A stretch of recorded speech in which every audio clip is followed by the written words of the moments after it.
El coronavirus es una afección respiratoria que se propaga de persona a persona. Los mecanismos de transmisión son por gotas respiratorias y contacto. Gotas que al hablar, toser o estornudar entran por nuestra boca, nariz u ojos. Contacto directo al tocar cualquier objeto o superficies contaminadas a través de nuestras manos.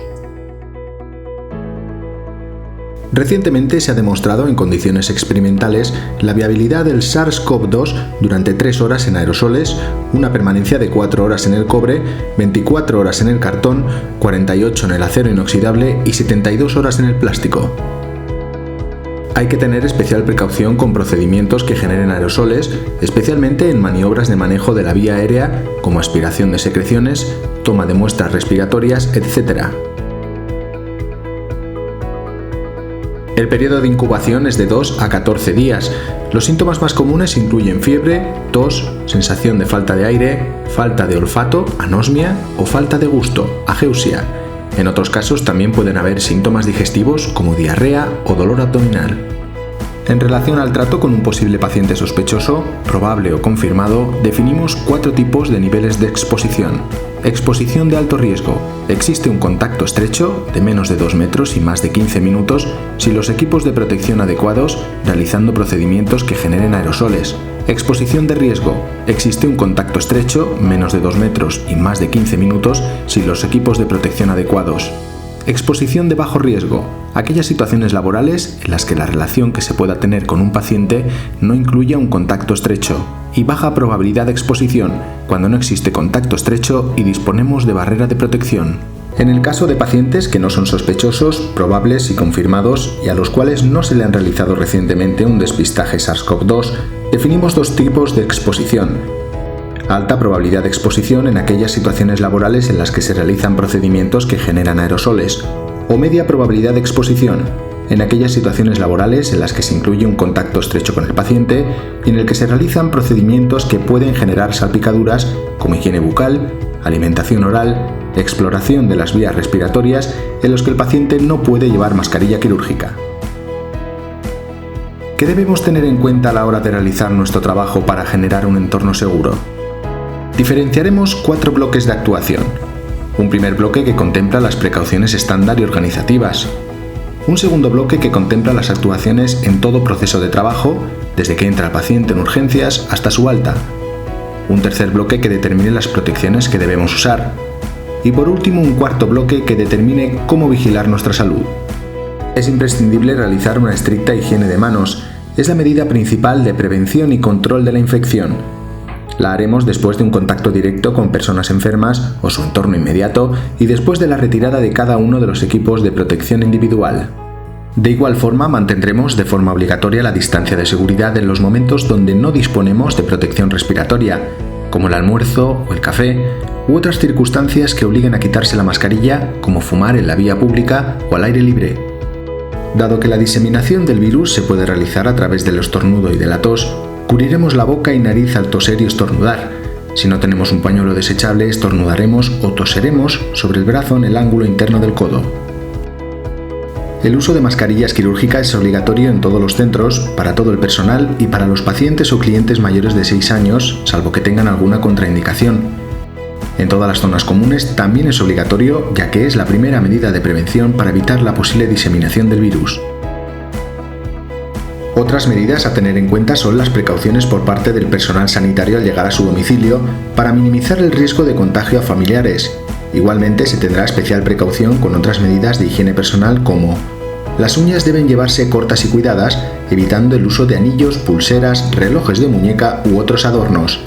Recoger el cabello largo en una coleta o moño bajo, pudiéndose ayudar de un gorro de quirófano. Evitar el uso de las lentillas y si se necesitan gafas, estas deberán estar fijadas con cinta adhesiva desde el puente de la gafa a la frente.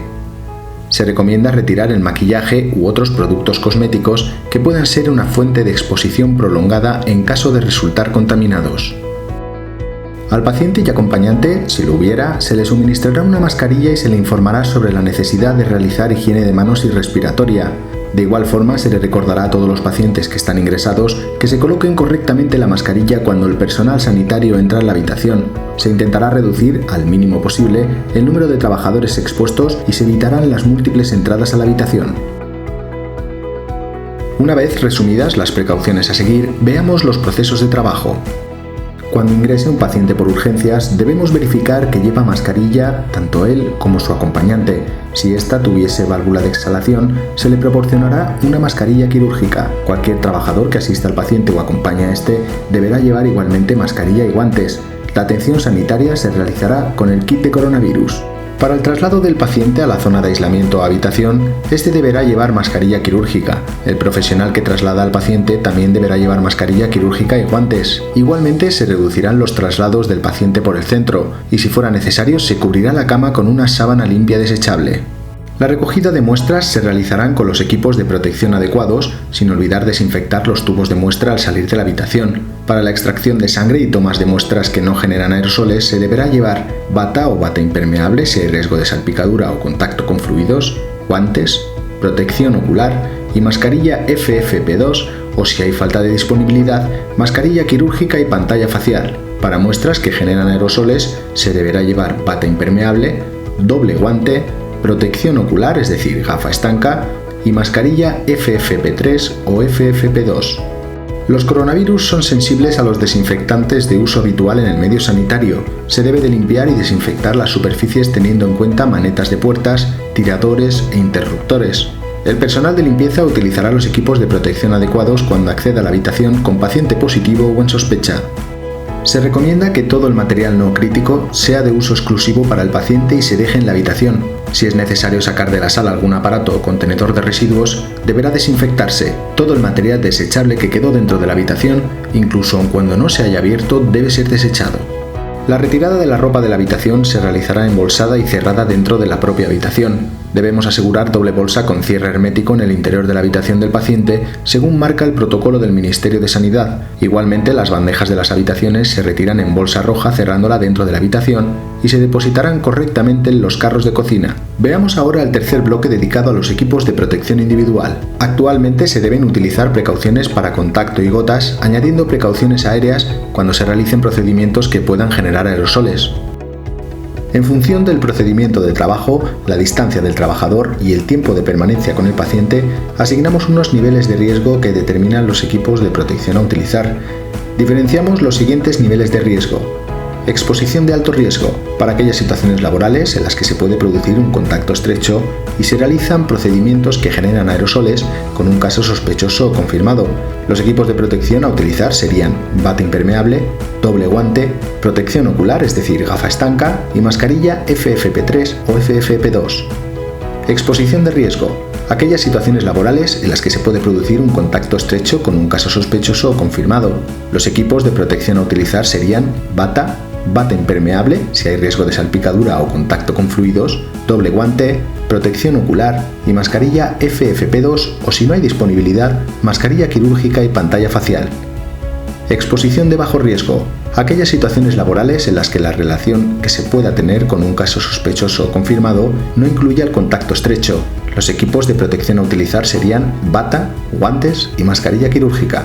Baja probabilidad de exposición, trabajadores que no tienen atención directa al público o si la tienen se producen a más de 2 metros de distancia o disponen de medidas de protección colectiva que evitan el contacto, como mampara de cristal, separación de cabina de ambulancia, etc.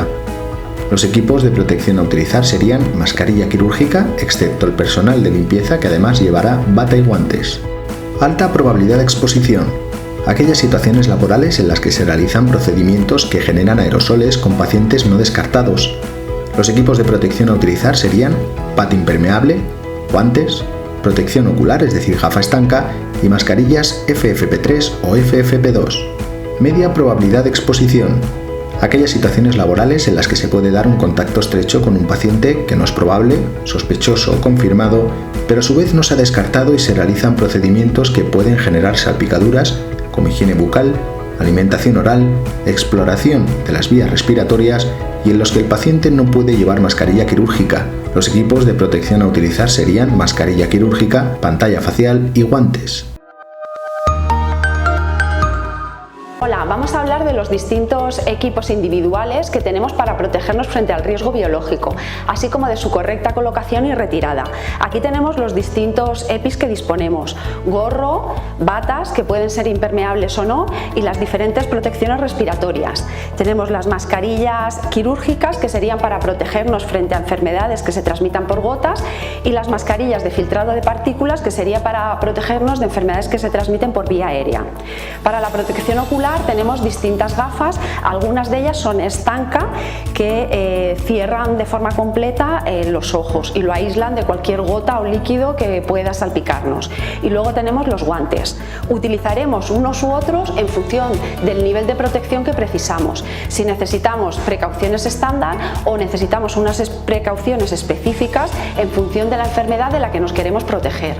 Lo primero que tenemos que hacer es realizar higiene de manos, que lo haríamos con solución hidroalcohólica si tenemos las manos visiblemente limpias, y siempre recomendando tener las uñas cortas y no llevar ni anillos, ni pulseras, ni relojes. En el supuesto de encontrarnos con una falta de suministro en las protecciones respiratorias y batas, podríamos acogernos a los siguientes criterios. En el caso de la bata impermeable, podríamos utilizar una bata con delantal de plástico. En el caso de las mascarillas, se podría hacer un uso extendido de las mascarillas autofiltrantes. Esto se refiere a la práctica de usar la misma mascarilla en encuentros repetidos de contacto cercano con varios pacientes, sin quitarse la mascarilla entre ellos. Se podría hacer un uso más allá de la fecha de caducidad. Con el tiempo, las cintas y el material del puente nasal pueden degradarse, lo que puede afectar a la calidad del ajuste. Se trata de inspeccionar visualmente la mascarilla para verificar que sus componentes no se hayan degradado. Se puede hacer una reutilización limitada de la mascarilla, que se refiere a la práctica de usar la misma mascarilla para encuentros múltiples con pacientes, pero retirándola después de cada encuentro y siempre haciendo uso de guantes. Por último, se puede priorizar el uso por tipo de actividad. Es apropiado cuando los equipos son tan limitados que ya no es posible que todo el personal sanitario los use de manera rutinaria. Se debe priorizar el uso con las exposiciones de mayor riesgo. A la hora de colocarnos los equipos de protección individual, debemos tener presente que la habitación del paciente debe estar cerrada. Debemos realizar una correcta higiene de manos y a partir de ahí colocarnos los equipos de protección individual. El orden de colocación es primero la bata, después la mascarilla, tercero las gafas y cuarto el doble guante. La bata la tenemos que atar en el cuello y la tenemos que atar en la cintura. Después las mascarillas. Las mascarillas en la parte superior tienen que tener el clip nasal y después tienen dos bandas que colocaremos, una por encima de la cabeza y la otra en el cuello. Siempre hay que confirmar que se ha realizado un ajuste correcto de la mascarilla. Si tienen válvula para exhalar, como es en este caso, lo que tenemos que hacer es inhalar con profundidad y ver que la mascarilla se hunde. Si no notamos ninguna pérdida de aire, entonces está correctamente colocada. Y luego a continuación las gafas y luego por último serían los guantes. Los guantes hay que ponerlos por encima que cubran el puño de la bata. A la hora de la retirada de los equipos de protección individual, debemos ubicar un contenedor de residuos dentro de la habitación y otro fuera de ella. Dentro de la habitación nos quitaremos el primer par de guantes y la bata, siempre realizando una higiene de manos entre retirada y retirada. Fuera de la habitación nos quitaremos las gafas que reutilizaremos, la mascarilla y el segundo par de guantes y siempre con higiene de manos entre retirada y retirada. Ahora vamos a retirarnos los EPIs. Es una de las partes más importantes porque tenemos que evitar contactar con la parte que posiblemente pudiera estar contaminada de los equipos de protección individual. Lo primero que nos vamos a retirar van a ser los guantes. Para ello quitamos un guante y luego pasamos los dedos por dentro del otro guante de manera que quedan enrollados uno sobre otro y ya podemos desecharlos. Después de la retirada de cada uno de los EPIs tenemos que realizar higiene de manos.